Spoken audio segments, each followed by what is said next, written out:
here talking about MMARocks with Ryan Bader. Ryan, obviously a huge fight this weekend for you against Phil Davis. I said to you a couple of weeks ago on our show that I couldn't believe this fight hadn't happened. You know, fights often like this, they tend to go down a different route. I don't think we're going to see wrestling in this, and I believe you are going to look to try and keep this on the field also. Yeah, you never know. No, I'm not going to tell you what I'm up to, but this, wherever it goes in this fight, I feel comfortable. Whether it's on the ground, whether it's jiu-jitsu, whether it's striking on the feet, it doesn't matter to me. You know, I've been through so many big fights like this. I'm proficient in all areas. I feel good. I'm in shape. I'm healthy, and so wherever it goes, I'm fine. Ryan, first glance you might think that you and Phil Davis are similar fighters, both have a wrestling background, both are only developing as a striker. Do you think that's a fair comparison, or do you think that one of you is distinctly better than the other in some facet? Yeah, you know, you see him trying to throw a lot more submissions. You see me throwing like heavier hands and having more knockouts, and so we're definitely different. You know, just because we're two wrestlers doesn't mean we're the same exact fighter, but we are both strong wrestlers. We have the ability to win there.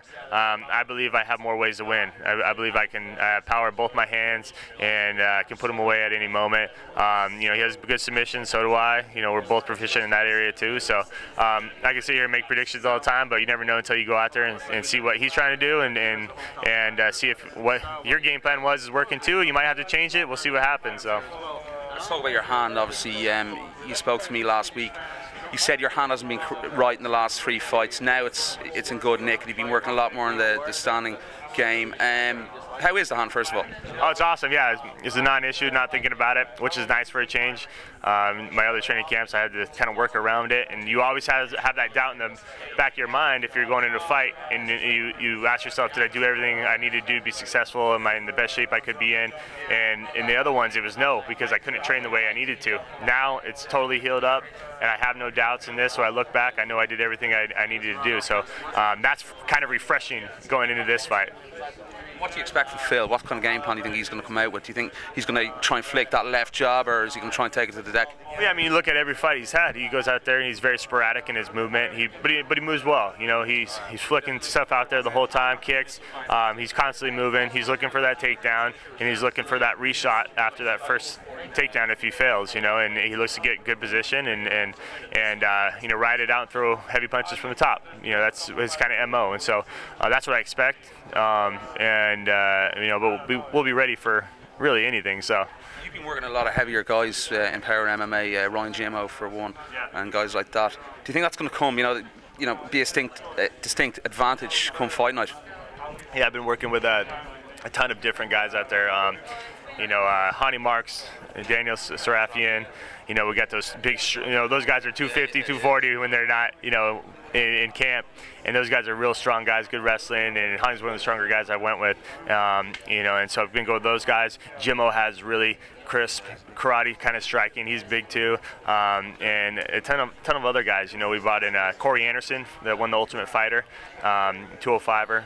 79-inch reach. You know, we just brought him in 2 weeks ago, spar with and all that kind of stuff. And so I've definitely hit the plethora of opponents to you know, mimic and spar and get different styles from. So yeah, I mean, I feel good and confident about this fight for sure. Do you think it's going to be a challenge to fight at 4 a.m. in the morning? I'll be probably fighting at 2:30.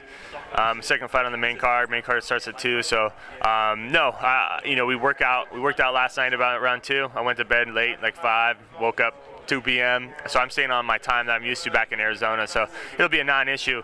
You know, I just woke up a couple hours ago. You know, it's 5 o'clock here, so I feel good. You know, and so we just have to make those adjustments. You know, we're all professionals here. I fought in the morning in Japan, in Australia. I fought late at night. My last fight was a 5-round main event in Maine. It was 2 a.m. So I'm used to it. You know, it's just you got to make your adjustments to show up, be a professional about it, and get the job done. When you walk in that octagon, it doesn't matter what time of day, where you're at in the world, you're going to go out there and fight. Ryan, 2 NCAA All-American Division I wrestlers. Something's got to give on Saturday night. What's going to happen? Yeah, I'd like to go out there and not only win, I want to go out there and put on an exciting fight. You know, I finally feel like I'm whole. I have all the tools. I have new tools, and I look to go out there, you know, and put away a tough guy that hasn't been put away before. That's top 5, and just move up in those rankings. And but I would look to win impressively. I don't look to just go out there and win. I want to look good doing it. What do you expect the atmosphere is going to be in this stadium? Apparently 25,000 tickets have been sold. Yeah, crazy and loud, and you know, everything that comes with that. You know, it's a somewhat new market here, you know, and so when UFC comes to a place that they don't come very often, you know, the stadium's packed, they're loud, they're crazy, and that's awesome. I feed off that energy, and but for me, this is my 16th fight in UFC. Nothing different. I've seen it all before. I've been in every single crowd there is to see, and so for me, it's just another day. But definitely with that extra little energy in the crowd, it gets the fighters going a little bit. I'm sure you'll have an eye on obviously what goes on later on the night with AJ and Alexander Gustafsson. Oh yeah, for sure. You know, for me, it's a nice little deal. I get to go out there, go get my win, have a beer, watch that main event, and I think it's going to be a great fight too. And so I'm looking forward to that one as well. Any predictions?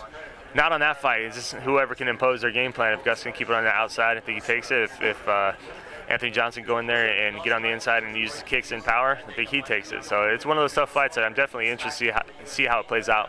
Great to speak to you, Ryan. Best luck on Saturday night. Appreciate it, guys. Thank you. Cheers, dude. Thank you. Thank you, Ryan. Thank you.